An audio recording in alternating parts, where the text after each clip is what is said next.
Hello friends, তোমরা কেমন আছো? আশা করি তোমরা সবাই খুব ভালো আছো, সুস্থ আছো। আমি আছি মোটামুটি। কাজের ভীষণ চাপে পড়েছি। তোমরা ভাবছো যে আমি ভিডিও কেন দিচ্ছি না? হ্যাঁ, ভিডিও দিচ্ছি না। আমি গতকাল আমি একটা ভিডিও দিয়েছিলাম। ভিডিও দিচ্ছি না তার মানে এটা নয় যে আমার ভিডিও দেওয়াটার ইচ্ছে নেই, না, এটা একদমই নয়। আমার ভীষণ পরিমাণে ভিডিও দেওয়ার ইচ্ছে রয়েছে, কন্টেন্টও রয়েছে, কথাও বলতে পারবো, কিন্তু সময় হয়ে উঠছে না। সময় হচ্ছে না তার কারণ হচ্ছে আগামীকাল, আগামীকাল আমি তোমাদের শহর কলকাতাতে যাচ্ছি। তার জন্য প্রচুর প্রচুর কাজ, আমার অফিসের যে কাজগুলো আছে সেগুলোকে সব কমপ্লিট করে রেখে তারপরে যেতে হচ্ছে। বুঝতেই পারছো, দেখো হাতে হোয়াইটনার মেরে মেরে মেরে এত ভুল হচ্ছে যে তাড়াহুড়ো করে সব কিছু করছি। গতকাল থেকে আমার শুরু হয়ে গেছে তৈয়ারি, কি কি করতে হবে না করতে হবে। না, ঘুরতে যাচ্ছি না, একদমই ঘুরতে যাচ্ছি না। আমার মা ভীষণ পরিমাণে অসুস্থ, মাকে নিয়ে যাচ্ছি।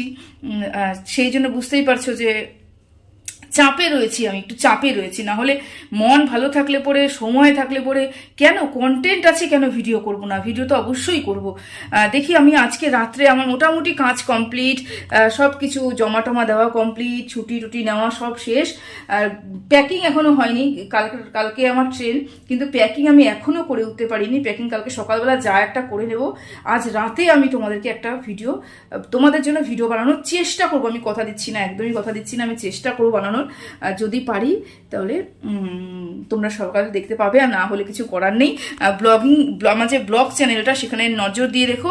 শর্ট ভিডিওগুলো অবশ্যই তোমাদের জন্য আমি ছাড়বো। আর একটা কথা বলে রাখি, সেটা হচ্ছে আমার পাশে থেকো প্লিজ। এই সময়টা আমার ভীষণ চাপের যাচ্ছে, আমার পাশে থেকো, পাশ থেকে চলে যেও না। আবার ফিরবো, আবার আসবো, সব কিছু ঠিক হয়ে যাক, অবশ্যই আসবো। মাঝে মাঝে অবশ্যই একটা ভিডিও দেবো। কলকাতাতে গিয়ে যদি সময় পাই হোটেল রুমে, তাহলে অবশ্যই চেষ্টা করবো ভিডিও দেওয়ার। ঠিক আছে, তোমরা পাশে থেকো, রাগ করো না। আর সরি বলছি, কারণ আমি ভীষণ চাপের মধ্যে রয়েছি। চোখ মুখ দেখলে বুঝতে পারছো, দুদিন ধরে ঘুম টুম ঠিক করে নেই, খাওয়া দাওয়া ঠিকঠাক করে নেই, ভীষণ চাপে রয়েছি, সেই জন্য ভিডিও দিতে পারছি না। ঠিক আছে, তোমরা ভালো থেকো, সুস্থ থেকো, আমার জানানো দরকার তোমাদেরকে, সেই জন্য জানিয়ে দিলাম। চলো, টাটা।